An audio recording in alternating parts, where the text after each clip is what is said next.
오늘 마태복음 14장 22절부터 36절까지를 써놨는데요.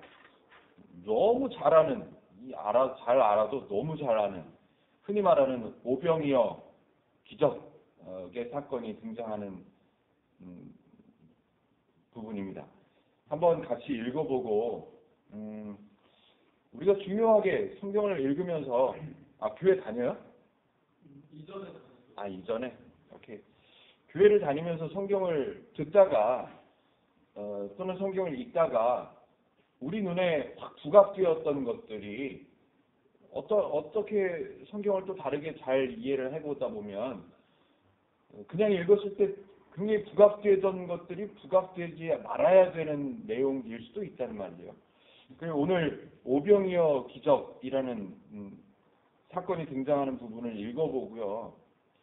과연 우리가 성경을 봤을 때 마태복음을 지금 쭉 공부를 하고 있는데 오병이어라는 것을 부각시켜서 읽어야 되는 건지 아니면 그 외에 오병이어보다 더 중요한 내용이 혹시 그 본문에 들어있는 건지 그걸 한번 살펴보려고 합니다. 22절부터 36절까지 제가 읽을게요. 그래야 빨리 읽으니까. 빨리 읽어야 되잖아요, 지금. 예수께서 즉시 제자들을 재촉하사 자기가 무리를 보내는 동안에 배를 타고 앞서 건너편으로 가게 하시고 무리를 보내신 후에 기도하러 따로 산에 올라가시니라. 저물매 거기 혼자 계시더니 배가 이미 육지에서 술이나 떠나서 바람이 거스름으로 물결로 말미암아 고난을 당하더라. 밤 사경에 예수께서 바다 위로 걸어서 제자들에게 오시니 제자들이 그가 바다 위로 걸어오심을 보고 놀라 유령이라 하며 무서워하여 소리 지르거늘 예수께서 즉시 이르시되 안심하라 나니 두려워하지 말라. 베드로가 대답하여 이르되 주여 만일 주님이시거든 나를 명하사 물 위로 오라 하소서 하니 오라 하시니 베드로가 배에서 내려 물 위로 걸어서 예수께로 가되 바람을 보고 무서워 빠져가는지라 소리질러 이르되 주여 나를 구원하소서 하니 예수께서 즉시 손을 내밀어 그를 붙잡으시며 이르시되 믿음이 작은 자여 왜 의심하였느냐 하시고 배에 함께 오름에 바람이 그치는지라. 배에 있는 사람들이 예수께 절하며 이르되 진실로 하나님의 아들이로소이다 하더라. 그들이 건너가 게네사렛 땅에 이르니 그곳 사람들이 예수이신 줄을 알고 그 근방에 두루 통제하여 모든 병든 자들을 예수께 데리고 와서 다만 예수의 옷자락에라도 손을 대게 하시기를 간구하니 손을 대는 자마다 다 나음을 얻으니라. 우리가 마태복음을 공부하고 있지만 마태복음을 비롯한 성경을 읽고 무엇을 배워야 하는가, 무엇을 배우기 위해서 성경을 읽어야 하는가, 반대로 얘기하면 성경은 우리에게 무엇을 가르치려고 하는가, 그것을 붙잡고 성경을 보지 않으면 성경이 가르치고자 하는 의도가 아닌 엉뚱한 것을 우리 마음속에 새기게 되는 경우도 많고 그로 인해서 그런 것 때문에 교회가 엉뚱한 방향으로 걸어가는 경우도 많이 있고요. 또 목회자가 엉뚱한 대로 성도들하고 걸어가게 되는 경우도 많이 있습니다. 지금 이 시대에도 부인할 수 없죠. 많습니다. 실제로 솔직하게 말씀드려도 많습니다. 솔직하게 얘기하면 정말 많아요.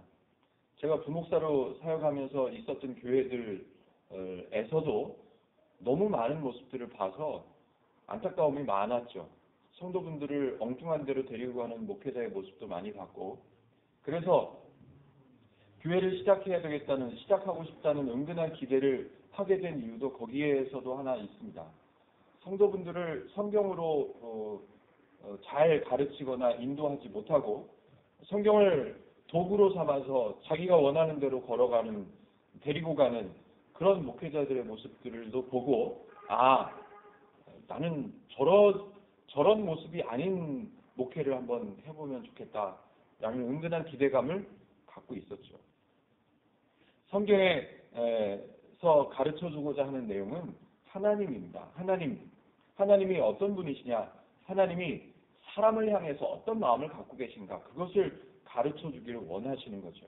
분명하게 정확하게 표현한다면 하나님과의 관계가 끊어졌던, 하나님을 몰랐던 죄인이라고 표현하죠. 성경에서는 도적질하고 살인하는 사람들을 죄인이라고 하는 게 아니라 하나님을 모르는 사람을 죄인이라고 하는 거죠. 성경에서는. 그 죄인들을 향한 하나님의 마음이 어떠신가를 성경은 사람들에게 가르치고 있습니다. 그래서 구원하시는 하나님, 가능성도 없고 조건도 만족시키지 못 조건도 없는 사랑을 베푸셔서 죄인들을 성도로 바꿔주시는 하나님의 사람으로 아예 신분 자체를 바꿔주시는 하나님의 행하심, 그런 것들을 성경을 통해서 사람들에게 가르쳐 주기를 원하고 있습니다. 그런데 우리는 우리의 사고방식을 갖고 성경을 읽기 때문에 우리의 사고방식에 어울리는 내용을 눈을 크게 뜨고 보게 되고, 우리의 생각, 우리의 그 생활 방식하고 좀 다른 내용이 성경에 기록되어 있으면 그것은 별로 눈에 들어오지 않고 그렇습니다. 그래서 성경을 오해하는 경우도 많고요. 성경을 오해함 때문에 일어나는 웃지 못할 해프닝들이 얼마나 많은지 모릅니다. 오늘 14장 22절부터 읽었는데요. 이제 너무나도 잘 알고 있는 오병이어 사건 바로 앞에 등장하는 오병이어 사건, 일단 오병이어 사건 보죠. 오병이어 사건에 대해서 이야기를 하죠. 오병이어 오병 떡 5덩어리, 이어 물고기 2마리. 예수님께서 그 오병이어 기적을 통해서 무엇을 원하셨는가, 왜 오병이어의 기적을 베푸셨는가를 한번 생각해 볼 거고요. 또 오병이어 사건 안에 있었던 웃지 못할 해프닝 한 가지 살펴볼 거고요. 그 해프닝, 웃지 못할 해프닝 때문에 예수님께서 행하신 일, 그런 내용들을 한번 살펴볼 겁니다. 오병이어 사건은, 기적은 잘 아시는 것처럼 제자들이 많은 군중들을 볼 때 어른들만, 남자들만, 장정들만 5,000명이라고 그랬으니까 성경학자들은 대충 잡아도 2만 명은 넘을 것이다, 그렇게 이야기합니다. 2만 명이 넘는 사람들을 예수님을 쫓아왔죠. 왜 쫓아왔을까요? 예수님께서 천국을 가르치시는 것 때문에 쫓아왔을까요? 아니요, 그렇지 않습니다. 예수님께서 병 고치시는 것이 신기하고 놀라워서 그런 거 보려고 쫓아온 사람들이 대략 2만 명 정도 되는 거죠. 수많은 사람들이 예수님을 쫓아 움직이고 있다가 어느 들판에 멈춰서게 되죠. 그 들판에 멈춰 섰는데 이제 해가 저물어 가는 거예요. 제자들이 예수님께 말씀드리죠. 예수님, 이 사람들이 굶어가지고 뭘 먹여야 되는데 우리에게 가진 것은 없기 때문에 이 사람들을 보내셔서 사 먹고 오든지 사 먹고 집으로 가든지 하게 해야 될 것 같습니다, 라고 말씀을 드렸더니 예수님께서는 너희에게 있는 것을 너희가 직접 먹을 것을 주라 라고 대답하신, 무언가 하시겠다는 말씀이죠. 제자들이 못한다는 것을 제자들도 알고 예수님도 아시는데 너희들에게 있는 것을 주라 그러시는 걸 보면 무언가를 하신다는 뜻이죠. 그래서 오병이어의 역사가 일어납니다. 기적이, 우리가 알고 있는 그 기적이 일어납니다. 2만 명 넘는 사람들 앞에서, 오병이어를 가져오는 제자들 앞에서 예수님께서 축사하시고 기도하시고 제자들에게 나눠주죠. 나눠줘서 제자들이 손에 들고 있는 오병이어 그 물고기와 떡 덩어리를 가지고 사람들에게 떼주기 시작합니다. 떼주다 보니까 떼줘도 또 생기고 떼줘도 또 생겨서 계속해서 생겨나서 2만 명이 넘는 사람들을 다 배불리 먹고 남음이 있도록 그런 일이, 신기한 일이 벌어집니다.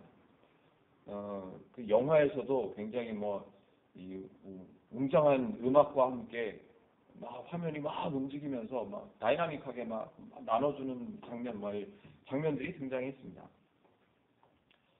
그런데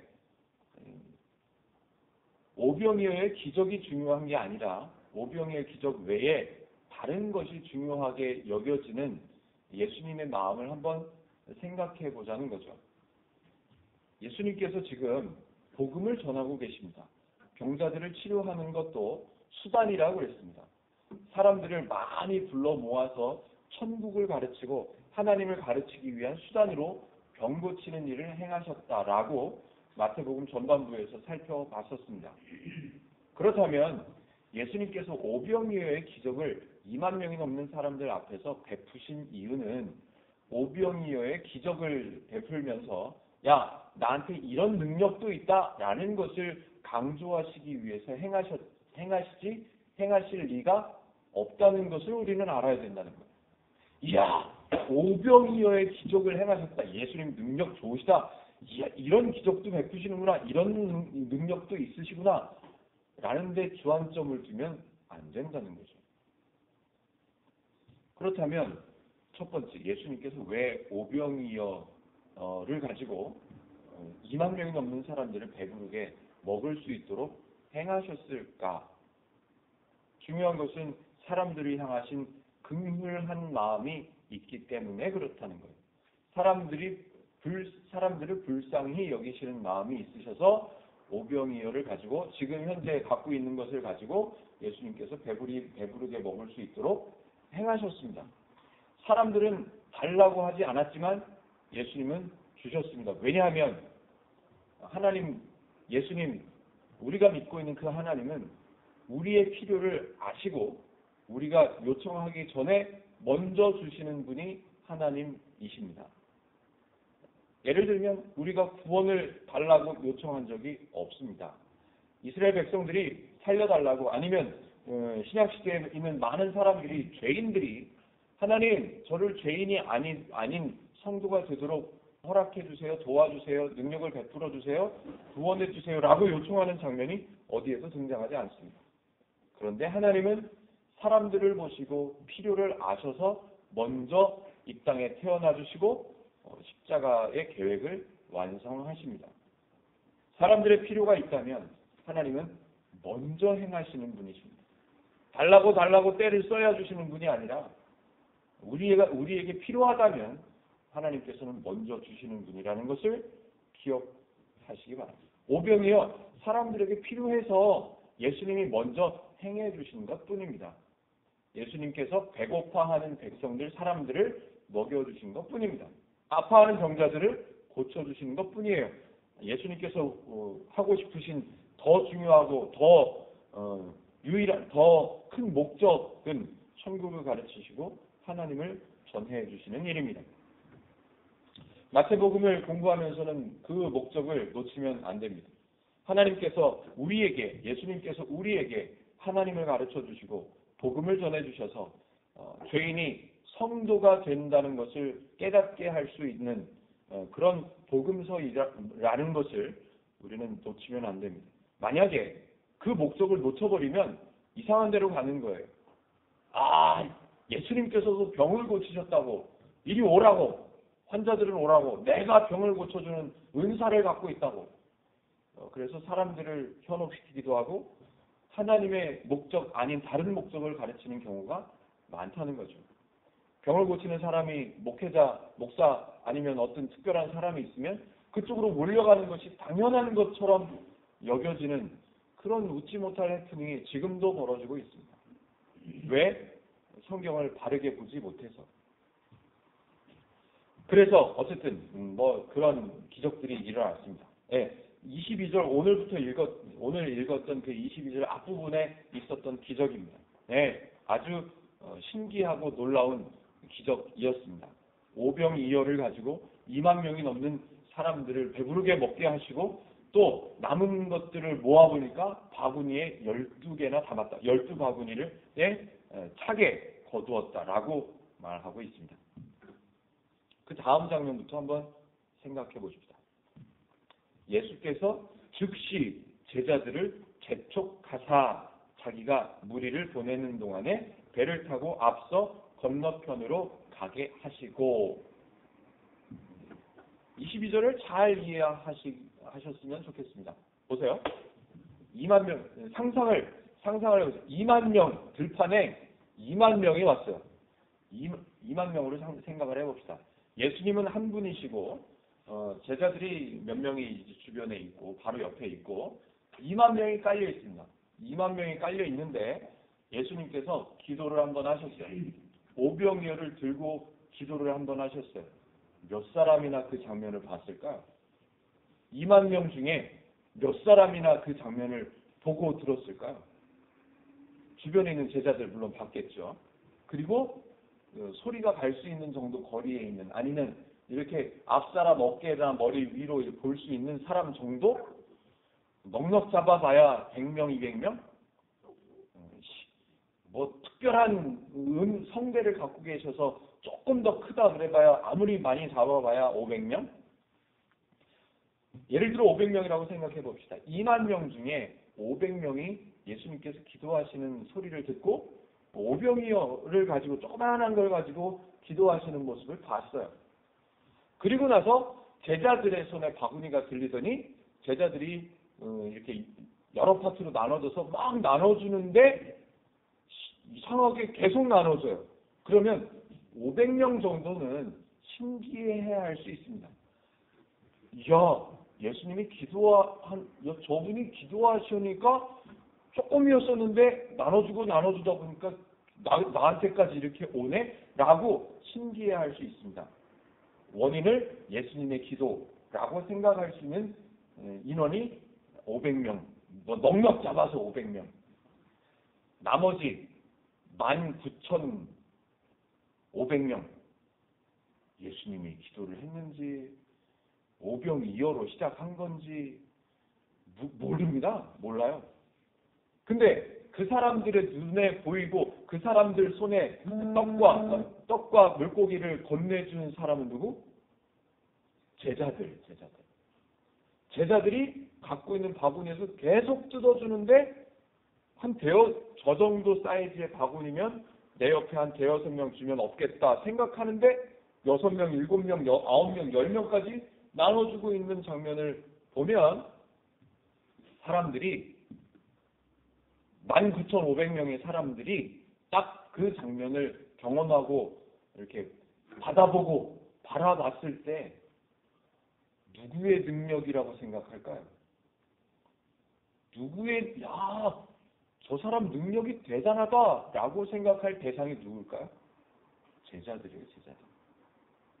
직접 나눠주는 일을 하고 있으니까 예수님이 기도했는지 뭐 했는지 몰라요, 이 사람들은. 근데 제자들이 나눠주는 거예요. 이 사람들이 19,500명이 넘는 사람들이 누구를 칭찬할까요? 제자들을 칭찬하는 거예요. 이야, 당신 능력 있네, 신기하네요. 저 앞에서부터 나눠주는 걸 내가 분명히 봤는데 계속 나오네 라고 칭찬하고 신기해 할 거예요. 누구를 향해서? 제자들을 향해서. 제자들을 향해서 칭찬하고 신기해하고 막 그러는 경험들을 이 제자들은 지금 몇 시간째 하고 있는 거예요. 제자들도 놀랍죠. 자기 자신의 손을 통해서 계속 뭔가가 나오니까 돌아보면 또 있고 신기하겠죠. 어라? 이 제자들이 어떻게 생각할까요? 이야, 예수님의 능력이 대단하시구나 라고 생각했을 거예요. 출발할 때는 500명째 정도까지는 예수님 참 대단하시다, 신기하다라고 생각했을 거예요. 그런데 600명, 700명, 800명을 나눠주면서 사람들이 막 물어봐요. 사람들이 나를 막 칭찬해요. 마치 내가 웬 무슨 능력이 생긴 것 같은 느낌이 들기 시작합니다. 이야, 나에게 이런 능력이 있었나? 라는 착각이 들기 시작합니다. 예수님의 목적은 하나님을 가르치시고 제자들을 포함해서 모든 사람들에게 하나님을 가르치시고 천국을 전하시는 것이 목적이에요. 사람들도 마찬가지고 병 고치는 게 신기해서 쫓아온 사람들에게도 천국을 가르치기를 원하시지 신기한 모습을 계속 보여주는 것을 원하시는 게 아니란 말이에요. 그렇다면 사람들 말고 제자들도 마찬가지예요. 제자들을 향해서 예수님께서 원하시는 건 똑같아요. 얘네들이 천국을 잘 이해해 줬으면 좋겠다. 하나님을 바르게 이해했으면 좋겠다라고 목적을 갖고 계십니다. 그런데 예수님께서 가만히 서서 이 제자들의 마음을 아시겠죠? 제자들의 모습을 보시고 제자들의 마음을 아시고 돌아온 제자들을 야 수고했다. 야 2만 명이 넘는 사람들한테 그렇게 떡과 물고기를 돌리느라고 고생했다. 칭찬하거나 잠깐 앉아서 쉬어라 고생했다. 남은 거 모아봐. 이게 이런 장면이 아니라 오늘 22절에 보니까 재촉하사 이 제자들을 건너편 갈릴리 바다 건너편으로 가도록 배를 빨리 태우시는 거예요. 평소에는 예수님께서 병자를 치유하시거나 무슨 기적을 베푸시거나 어떤 일을 하신 뒤에는 먼저 떠나셨어요. 제자들이 뒷일을 처리하도록 놔두시고 먼저 다른 곳으로 가십니다. 그게 보통 예수님의 행하심이었어요. 할 일을 하시고 나서 다른 곳으로 먼저 가시는 거예요. 피곤하셔서 그러셨는지 하여튼 사람들의 관심이 그 치료하는 그 기적에 집중되지 않도록 하시려고 하는 의도 같이 느껴집니다. 제가 볼 때는. 어쨌든 그 자리를 빨리 피하시는 것이 여상한 일이었어요. 그런데 오늘 본문에서는 재촉하사 막 서둘러가지고 제자들을 먼저 보내시는 거예요. 왜 그랬을까요? 제자들이 지금 착각하고 있는 걸 아시는 거예요. 예수님이 행하셨음에도 불구하고 예수님의 행하신 것은 의심이 되고 예수님은 의심이 되고 내 능력이 지금 이거 내 능력 아니야. 한 살림 차려봐. 내 이름을 좀 올려봐. 나를 따르는 사람들을 좀 만들어 볼까? 라고요. 그 마음을 아시고 그게 아니기 때문에 예수님이 원하시는 것은 그게 아니기 때문에 그것을 고쳐주시기 위해서 작전을 짜시고 첫 번째 행동 재촉하사 바르키 강 건너편으로 바다 건너편으로 보내시는 거예요. 내가 사람들 정리해서 보낼 테니까 니네는 빨리 가. 22절 한 번 더 읽겠습니다. 예수께서 즉시 제자들을 재촉하사 자기가 예수님께서 무리를 보내는 동안에 되돌려 보내는 동안에 배를 타고 앞서 건너편으로 가게 하시고 이제 예수님께서 어떤 계획을 하나 하신 거예요. 이제 시나리오를 만드셨어요. 그래서 제자들을 먼저 빨리 보내시는 거예요. 왜? 제자들의 그 의심, 하나님을 향한 의심, 예수님의 행하신 일에 대한 의심, 이상한 생각, 오해 그런 것들을 바로잡기 위해서 제자들을 보내신 거예요. 먼저 보내셨어요. 그리고 사람들을 돌려보내는 일은 예수님께서 하십니다. 첫 번째로 살펴본 것은 예수님의 좀 엉뚱한 평소와는 다른 행동, 독특한 행동을 한번 살펴봤습니다. 두 번째, 이제 예수님께서 제자들을 보내신 뒤에 한적한 곳에 가셨어요. 예수님은 시간을 보내십니다. 어느 정도 시간을 보내시고 해가 저물어서 좀 어둑해졌습니다. 제자들은 물론 이제 한참 노를 저어서 아니면 돛담배인지 뭔 배인지는 모르겠지만 하여튼 바다 쪽으로 많이 들어갔습니다. 그런데 성경에 기록된 대로 바람이 많이 불어가지고 물결 때문에 고난을 당한다라고 24절에 그렇게 써 있습니다. 배가 이미 육지에서 술이나 떠나서 바람이 거스름으로 물결로 말미암아 고난을 당하더라. 제자들이 배를 타고 건너가고 있는 중에 이제 바람 때문에 파도가 커져서 고생을 하게 됩니다. 죽을 것 같죠. 배가 흔들리고 넘어갈 것 같고. 그런데 한참 새벽에 한참 늦은 밤에 그렇게 고생하고 있는 제자들이 타고 있는 배 가까이로 예수님께서 바다 위를 걸어가십니다. 기적이죠. 신기한 일이죠. 그런데 우리는 지금 앞부분을 살펴보고 지금 오는 거예요. 만약에 앞부분 오병이어 기적이나 예수님의 제자들을 재촉하여 보내시는 장면이 없이 이 장면만 봤다면 야! 예수님께서 또 능력을 하나 보여주시는구나. 예수님께서 기적을 보여주시는구나. 이야! 그래서 옛날에 제가 어렸을 때 들었던 얘기예요. 우리나라에도 예수가 많이 있죠. 아시나요? 내가 예수다 하는 사람들이 제가 몇 년 전에 그냥 넘겨들었 우리나라에 22명인가 예수가 있답니다. 22명인가 몇 명이 예수가 있다고 그러고, 뭐 내가 예수를 준비하는 사람이라는 사람도 있고, 뭐 하여튼 별의별 사람이 다 있대요. 그래서 한때 제가 무슨 얘기를 들었었냐면, 물 위를 걸었던 사람이 있다, 나타났다, 뭐 이런, 그게 중요하다고 생각하는 거예요. 물 위를 걸어 오셨다는 것이 기적이라고, 중요하다고, 이게 신기한 일이라고 생각하는 사람들이, 그런 기적을 행할 수 있는 사람이 나타났다면 이건 이슈가 될 수 있다는 거예요.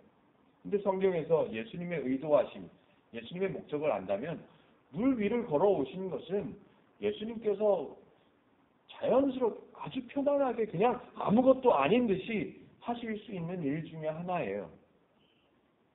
병을 고치신 것도 마찬가지고, 오병이어도 마찬가지고, 물 위를 걸어오신 것도 그냥 예수님은 하실 수 있는 일인데, 그냥 당연한 일이에요. 자연스러운 일이 하실 수 있는 일 중에 하나예요. 그냥 평이한 일입니다. 그러면 중요한 건 뭘까요? 지금 예수님께서 중요하게 여기시는 것은 하나님을 의심하고 하나님을 오해하는 생각을 갖게 된 누구? 저 제자들이란 말이에요. 저 제자들을 위해서라면 예수님은 지금 뭐라도 하셔야 되는 상황이에요. 그런데 예수님께서 뭐라도 하셔야 되는데 택하신 일이 막 힘들어하고 있는, 배 위에서 배가 넘어질 것 같이 힘들어하고 있는 제자들에게 밤늦게 아주 새카만 칠흑 같은 밤에 물 위를, 바다 위를 걸어서 가시는 일을 택하셨어요. 좀 다르게 한번 생각해 볼게요. 우리가 전에 마태복음 이 앞전에 살펴봤던 구절이 기억나십니까? 예수님께서는 배 안에서 주무시고 계시고, 제자들하고 뱃사공들은 막 풍랑을 이겨보려고 애를 쓰다가, 예수님 우리를 좀 구원해 보세요, 그렇게 깨웠을 때 예수님께서 일어나셔서 어떻게 해요? 바다를 야단치시죠. 잠잠하라 그랬더니 잠잠해 주셨어요. 예를 들어서 예수님께서 지금 무태 계시잖아요. 땅에 계시고 아시는 거예요. 바다 저쪽에서 지금 제자들이 죽을 고생을 하고 있다는 것을 아세요. 만약에 예수님의 능력을 보여주시거나 예수님께서 그냥 저 풍랑을 멎게 해야 되겠다라는 생각만 갖고 계셨다면 물 위를 걸어오시는 방법을 택하지 않으셔도 된다는 얘기예요. 전에도 보여주셨잖아요. 잠잠하라 그랬더니 잠잠해졌다고요. 예수님께서 말씀만으로도 충분히 끝낼 수 있는 상황인데 예수님이 그렇게 하지 않으셨어요. 왜일까요? 예수님께서 그냥 바다 주변에 서가지고, 해변에 서가지고 야 바다에 잠잠하라 그러면 해결될 수 있는 일이었어요. 그런데 그렇게 하지 않으셨어요. 굳이 밤늦은 시간에, 아주 까만까만 밤에 바다 위를 걸어서 제자들에게 가십니다. 왜 그랬을까요? 바깥에서 만약에 말씀으로 바다야 잠잠하라 그랬다면 제자들은 그 소리를 들었어요? 못 들었어요? 못 듣죠. 예수님께서 행하셨음을 알까요? 모를까요? 모르죠. 어떻게 생각할까요? 야, 우연히 바다가 잠잠해졌다. 야, 이제 살았다. 다행이다. 행운이다. 기적이다. 자기네들에게 예수님하고 하나님하고는 전혀 연결하지 못하고 그냥 스스로 생각했을 거란 말이에요. 예수님의 목적은 지금 어디에 있다? 하나님을 가르치는 데 있다. 하나님을 의심하고 하나님을 오해하는 제자들을 도와주시기 위한 목적을 갖고 계시기 때문에 제자들이 보게 해줘야 되는 거예요. 자기 자신의 능력으로 이 물고기와 떡덩어리를 돌리는 것처럼 착각하고 있는 제자들에게 보여줘야 되는 거예요. 자신의 힘으로는 도저히 이길 수 없는 파도, 이길 수 없는 상황, 극복해낼 수 없는 이 환경을 예수님께서 직접 오셔서 해결해 주시는 모습을 보여주셔야 되는 거예요. 왜요? 능력을 자랑하시려고요? 아니요. 하나님을 오해하는 것을 바로잡으시기 위해서.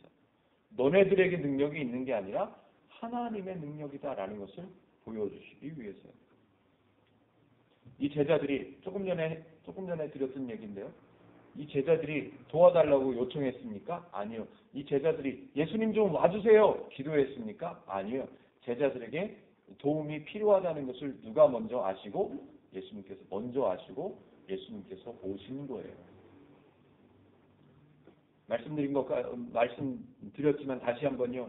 사람들이 필요한 것은 하나님께서 먼저 아시고 도와주십니다. 해결해 주신다는 말씀입니다. 먼저 오시는 분, 먼저 행하시는 분이 하나님이라는 사실입니다. 제자들에게 왔어요. 이제 세 번째로 베드로 얘기를 좀 해보죠. 제자들에게 가까이 왔어요. 이 제자들은 막 유령이다, 뭐 지금 막 엎친 데 덮친 거죠. 파도 때문에 죽겠는데 유령까지 막 보여요. 이거 뭐 난리가 난 거죠. 두려워하고 막 걱정하고 불안해하는 제자들. 예수님의 목적은 지금 쟤네들이 불안해하는 게 목적이 아니에요. 쟤네들이 두려워하게 하시고 싶은 게 아니에요. 그래서 급하게 서둘러서 말씀하십니다. 나야 나 두려워하지 마 라고 급하게 말씀하시죠. 어디 몇 절이에요? 27절요. 예수께서 즉시 이르시되 안심하라 나니 두려워하지 말라라고요. 니네가 지금 두려워하는 것은 내가 원하는 게 아니야. 근데 왜 두려워하냐? 걱정하지 마, 두려워하지 마. 나야. 니네 선생님, 니네 지도자, 니네 인도자, 나야 나. 두려워하지 마. 라고 말씀하시니까 제자들이 조금 안심은 됐겠죠. 안심이 되고 나서 아직 이게 풍랑이 잦아진 게 아니에요. 막 파도 때문에 힘들어하다가 유령까지 봐서 엎친 데 덮친 격으로 놀라고 있는데 예수님께서 그나마 안심시켜 주십니다. 나야 나 두려워하지 마 라고. 그랬더니 이제 파도에 또 집중을 하죠. 예수님은 오시거나 말거나 파도에 집중을 하십니다. 신기하다고 생각은 했겠죠. 그런데 베드로가, 그 가운데 있던 베드로가 엉뚱하게 한마디 합니다. 갑자기 불현듯 예수님이 맞으시면 저를 바다 위로 걸어가게 좀 해줘 보세요. 오라고 하세요. 아무리 생각해봐도, 아무리 앞뒤를 따져보고 아무리 생각해봐도 베드로가 왜 그랬을까? 답이 없습니다. 베드로가 바다 위를 걸어가겠다고 허락해달라고 얘기한 것은 궁여지책으로 하나 이유를 만들어 본다면 지금 베드로가 나도 능력이 좀 있다. 예수님께서 축사하시고 기도하시고 나한테 주신 걸로 내가 수많은 사람들에게 떡을 나눠줄 수 있을 만한 능력이 나에게도 있다. 그러니까 예수님이 걸어오셨으면 예수님이 허락만 하시면 누구도 나도 갈 수 있을 거다. 여기에 지금 빠져 있는 것 같아요. 그래서 예수님이 맞으면 나도 오라고 말 좀 해주세요. 그래서 예수님은 오라 하셨다고요. 그래서 실제로 베드로가 예수님 있는 곳까지 걸어서 갑니다. 야, 여러분, 이 베드로의 믿음을 보십시오. 예수님을 보자마자 예수님께서 말씀하시면 될 거라는 그 큰 믿음, 그 용기, 그 결단으로 예수님께 바다 위를 걸어오라고 얘기하지 않습니까? 믿음이 이 정도는 돼야 되지 않습니까? 라고 얘기하는 사람이 있다면 전혀 엉뚱한 얘기를 하고 있는 거예요. 베드로의 입장을 생각해보면, 베드로를 생각해본다면 지금 쉽게 표현하면 쓰잘데기 없는 일을 지금 요청하는 거예요. 예수님의 목적은 전혀 신경 안 써요. 예수님이 왜 오셨을까? 왜 바다 위를 걸어오셨을까? 여기까지 안 오셔도 우리를 도와주실 수 있는 분인데 왜 여기까지 오셨을까? 이 늦은 밤 시간에 참 다행이긴 한데 왜일까? 예수님은 뭘 전해주시려고 여기까지 이런 생각 전혀 안 하고 전혀 예수님의 의도와 예수님의 목적이나 예수님의 생각하고는 전혀 상관없이 자기가 필요한 것만 요청하는 거예요. 내가 바다 위도 한번 이런 경험을 한번. 사람들이 이 시대에 기독교를 오해하고 있는 사람들의 행각이 하나님을 향한 오해가 만들어내는 해프닝들 중에 아주 대표적인 해프닝입니다. 하나님, 나를 좀 건강하게 해주세요. 하나님, 우리 집이 좀 돈 좀 잘 벌게 해주세요. 하나님, 우리 아들이 좋은 대학 가게 해주세요. 하나님, 뭐 좀 해주세요. 그러면 제가 헌신하겠습니다. 그러면 제가 하나님의 뜻대로 살겠습니다. 네, 하나님의 원하심과 하나님의 목적과 하나님의 생각, 하나님의 성품은 전혀 상관없는 그저 내 상황에 필요하다고 생각하는 것만 무조건 말씀드려 놓고 거기에 응답이라는 것이 느껴졌다, 해결됐다. 그러면 그걸 해결해 주신 하나님이야. 무조건 내 병을 고쳐주신 하나님, 우리 집의 재산을 증식시켜 주신 하나님, 우리 아들을 좋은 대학 가게 허락해 주신 하나님, 다 그런 하나님으로 포장되어 버리는 거예요. 죄인을 구원하신 그 은혜의 하나님, 이거는 없어지는 거예요. 하나님의 목적은 사람들이, 죄인이 하나님의 사람으로 바꿔 놓으신 그 하나님의 은혜를 아는 것이 하나님의 기대하심, 하나님의 원하심, 하나님의 목적인데, 전혀 엉뚱한 것, 전혀 상관없는 것을 요청해 놓고 그게 해결됐다고 생각되면 막 거기에 빠져가지고 좋다는 거예요. 지금 베드로가 물 위를 걸어오라는 말씀을 듣고 물 위를 걸어갑니다. 얼마나 신났을까요? 집사님? 얼른 오셔. 이야, 큰일 났네. 롯데리아는 나갔다, 이제. 얼른 오셔. 하던 거 조금 더 하고. 베드로가 얼마나 신기했을까요? 걸었어요. 물 위를 지금 막 걸었어요. 걸어서 저쪽에 소리가 들릴 정도의 거리니까, 예를 들어 파도가 있었으니까 한 50m 정도 걸었다고 칩시다. 신기했을 거예요. 놀라웠을 거예요. 그 착각, 그 의심, 하나님을 향한 오해와 그 의심은 아예 없어졌겠죠. 아예 하나님은 생각도 안 났겠죠. 야, 나도 된다. 나에게 능력도 생겼다. 이쪽으로 갔겠죠. 그런데 결국에는 빠지는 거죠. 결국에는 빠지고 예수님께서 또 도와주셔야 되는 거죠. 지금 이 시대에도 사람들이 얼마나 많은 것을 기도합니까? 새벽기도 만들었죠. 철야기도 만들었죠. 또 교회 다니는 사람들끼리 흔히 통상적으로 하는 대화, 기도 많이 했어요? 기도 열심히 하세요? 아유, 그런 문제가 있으면 기도해야지요. 라고요. 하나님의 원하심이나 하나님의 의도, 하나님의 목적하고는 전혀 상관없는, 하나님하고 상관없을 때 갖고 있었던 그런 사고방식들을 그대로 갖고 있으면서 하나님은 그냥 떼다 붙여놓은, 꽂아 놓은 보릿자루 같은 그런 하나님으로 만들어버리는 사람들이 얼마나 많은지 모릅니다. 지금 베드로가 딱 그 짝인 거예요. 예수님께서 왜 오셨을까? 왜 바다 위를 걸어오셨을까? 왜 우리를 향해서 이 시간에 오셨을까? 이런 생각은 전혀 없고, 나도 한번 걸어봐야 되겠다. 나에게 있는 능력을 한번 테스트해봐야 되겠다.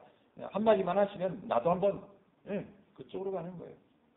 지금 이 시대에도 아까 잠깐 말씀드렸지만 병 고치는 은사가 내게 생겼다. 그러면 막 누구를 빗대서 하는 것 같아서 죄송하지만 어마어마한 집회를 기획하고, 왜 사람들이 몰려오니까 기획하고요. 자기 이름을 막 방송에 내놓고요.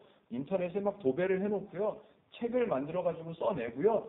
사람들이 오해를 시작해서 오해가 오해를 물고 오해 속으로 오해 깊이 오해만으로만 채워지도록, 그렇게 만들어지도록 그 은사를 받았다고, 은사가 생겼다고 생각하는 사람이 만들어냅니다. 그런데 결국에 하나님께서 행하시는 것은 하나님을 알게 하시는 일로 만들어내는 거죠. 근데 참 신기한 것은, 제 입장에서 이해가 안 되는 것은 왜 오라고 하셨을까? 이러한 내 마음을 알지도 못하는 것 하고 야단을 치시지, 차라리 왜 오라고 하셨을까? 야단을 쳤다 칩시다. 베드로에게 너는 내 마음도 모르고 그냥 엉뚱한 걸어오는 건 뭐하러 걸어오는 걸 허락해달라고, 이러한 그렇게 야단을 쳐도 베드로에게 얻어질 것이 없다는 것을 아시는 거예요. 야단을 쳐서 하나님을 더 많이 알게 되는가? 아니요, 그런 게 없습니다. 야단을 쳐서 하나님의 뜻을 더 많이 알게 되는 그런 게 없습니다. 오히려 마음만 상하고요. 오히려 예수님의 반감만 생기고요. 어쩔 수 없이 그냥 들어주시는 거예요. 아마 이 29절에 오라 하시니 라는 말 앞에 괄호 안에 지문이 들어갔다면 한숨을 내쉬며 푸념하시듯 그래 와라, 아이고, 그러셨을 거란 말이에요. 그런데 우리는 베드로도 예수님께서 말씀 한 말씀이면 걸어가게 하시는구나. 우리 믿음을 가집시다. 우리도 큰 일을 행할 수 있습니다. 우리도 예수님께서 허락만 하시면 우리도 큰 일을 행할 수 있습니다. 라고 전혀 성경의 목적과는 다른 이야기들을 우리는 선포하고 있을 수 있다는 거예요. 성경을 오해하면. 베드로를 건져주시지요. 베드로가 살려달라고 하기 전에 살려달라고 하니까 구원해 주세요 그랬더니 이런 나를 몰라도 한참 모르는 녀석 너는 그냥 빠져라. 그러고 싶지만 제 생각에는 좀 고생 좀 해봐라. 몇 초 있다가 아니요. 예수님은 그냥 또 도와주십니다. 그리고 배에 올라 서시니 바다가 잠잠해졌더라. 예수님께서 왜 바다를 걸어오셨다고요? 제자들이 하나님을 오해하고 의심하고 하나님을 모르게 될까봐 예수님은 시나리오를 미리 만드셔서 제자들을 재촉하여 먼저 보내시고 이 장면들을 좀 이어서 잘 생각해 보세요. 재밌는 거 아니에요? 예수님의 그 지혜로우심은 이로 말할 수가 없는 거예요. 따로따로 떼놓고 보면 오병이어 기적을 행하신 예수님, 병을 고치신 예수님, 뭐를 행하신 예수님. 예수님께서 이런 시나리오를 잘 짜십니다. 예를 들면 하나님께서 짜신 시나리오 하나 소개해 드릴게요. 이스라엘 백성들이 애굽에서 400년 동안 종살이를 하셨죠. 그리고 애굽에서 건져내신 일입니다. 그래서 애굽에서 나와서 제일 먼저 닥친 어려움 앞에 뭐가 가로막혀 있어요? 홍해가 가로막혀 있습니다. 그리고 뒤에는 병사들이 또 쫓아옵니다. 아이고 우리를 괜히 여기 데리고 나와가지고 우리를 여기서 죽게 한다고 막 원망하고 그러죠 백성들이. 반대로요. 왜 그 상황을 만드셨을까요? 애굽에서 이왕 이스라엘 백성들을 끌어내실 것 같으면 앞에 홍해가 가로막혀 있다는 건 하나님이 모르실 리가 없는데 그냥 미리 좀 열어놓으시지. 미리 좀 열어놓으시고 이스라엘 백성들이 60만 명이 넘는 이 이스라엘 백성들이 그 힘든 이제 여정을 시작하는데 편하게 그냥 오자마자 건너갈 수 있게 홍해를 미리 좀 열어놓으시지. 왜 홍해를 가로막아 놓으시고 병사들이 쫓아오는 그 앞뒤가 꽉 막힌 사면초가 같은 상황이 왜 벌어지도록 내버려 두셨을까 하는 말이에요. 왜 그런 시나리오를 만들어 놓으셨을까요? 열어놨다 칩시다. 미리 열어놓으셨어요. 그랬더니 이스라엘 백성들이 나와요. 열렸네. 그냥 가는 거예요. 하나님이 우리와 함께 하시는구나. 이거 생각 없습니다. 이거 생각 없어요. 우리는 이제 가나안 땅으로 가나? 그러니까 그냥 가는 거예요. 잘 살아보세. 우리 광야 생활을 잘 견뎌보세. 이런 생각하고 지나가는 거예요. 홍해 갈라 놓으셨다면 미리. 하나님은 그게 목적이 아니거든요. 얘네들이 그냥 편안하게 홍해를 건너가게 하시는 게 목적이 아닌 거예요. 그런 상황을 한 번쯤 만들어 주셔서 너네들하고 이제부터는 지켜주시는 하나님, 보호하시는 하나님, 동행하시는 하나님이 너희 곁에 분명히 있다라는 것을 출발하면서 인지해 주시는, 가르쳐 주시는 거죠. 하나님은 우리가 성경을 보면서 한번 필름을 돌려보십시오. 우리가 알고 있는 성경의 사건들, 그럴 필요가 없는 사건들이에요. 대부분이. 그렇게 하지 않아도 충분히 해결될 일들. 왜 그런 상황을 만드셨을까요? 근데 우리는 그런 특별한 일만 막 중심이 되는 거예요. 그것만 보여요. 홍해를 가르신 하나님. 그 일을 감당하는 지도자, 훌륭한 지도자 모세. 우리는 거기로 가는 거예요. 초점이. 아니요. 성경을 바라보는 초점은 그쪽으로 가면 안 돼요. 우리에게 하나님을 가르쳐 주시는 성경이구나. 우리와 동행하시는 하나님을 알으라고 하시는 일이구나. 이쪽으로 가야 된단 말이에요. 믿음이 작은 자여 왜 의심하느냐 이렇게 물어보십니다. 여기서 제가 의심이라는 단어를 제목으로 한번 뽑아본 건데요. 31절에 보니까 예수께서 즉시 손을 내밀어 그를 붙잡으시며 이르시되 믿음이 작은 자여 왜 의심하였느냐. 믿음이 왜 이렇게 작아? 야단치시는 게 아니에요. 너는 믿음을 갖고 끝까지 와야지. 다 와가지고 믿음을 잃어버리냐? 이런 얘기가 아니에요.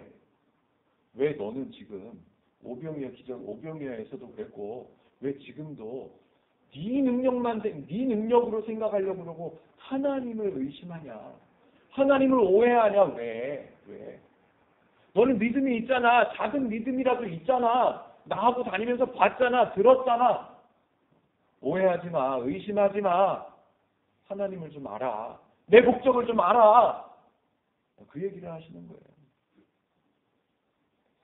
지금 이 시대에도 수많은 사람들이, 안타깝게도 이렇게 표현할 수밖에 없네요. 수많은 크리스찬들이 하나님을 오해하고 하나님을 배워가는 것은 뒷전으로 해놓고, 야, 그 교회 가면 병을 고칠 수 있대. 야, 그 아무개 장로님, 아무개 목사님한테 그 집회에 가면 병을 고칠 수 있대. 이쪽으로 가고 있단 말이에요. 야, 성경을 더 보고 하나님을 배워야 돼. 야, 하나님이 이런 분이시구나. 하나님이시구나. 내가 믿는 하나님이 이런 분이시구나를 배워갈 생각은 안 하고, 병 고칠 생각, 돈 벌 생각, 큰 사람이 될 생각들만 하고 있다는 말이에요. 하나님이 주세요. 내가 요청하지 않아도 내게 필요하다면 하나님이 주세요. 파도 때문에 힘들어하고 죽을 것 같이 고생하고 있는 이 제자들이 예수님 와주세요라고 말 안 해도 예수님이 그 필요를 아시고 오셨단 말이에요. 굶고 있는 2만 명의 사람들이 굶고 있음을 아시고 힘들어함을 아시고 제자들에게 가져와 그래가지고 주셨단 말이에요. 사람들의, 저와 여러분들의 필요가 있다면 필요한 것을 먼저 우리가 수다 떨지 않아도 먼저 아시고 우리에게 먼저 와주셔서 먼저 행하시는 분이 하나님이시라는 것을 꼭 기억하셨으면 좋겠습니다. 긍휼 때문에, 예수님의 사랑하는 마음, 예수님의 인자하심 때문에 백성들에게 오병이어를 통해서, 기적을 통해서 베푸신 것 뿐이고요.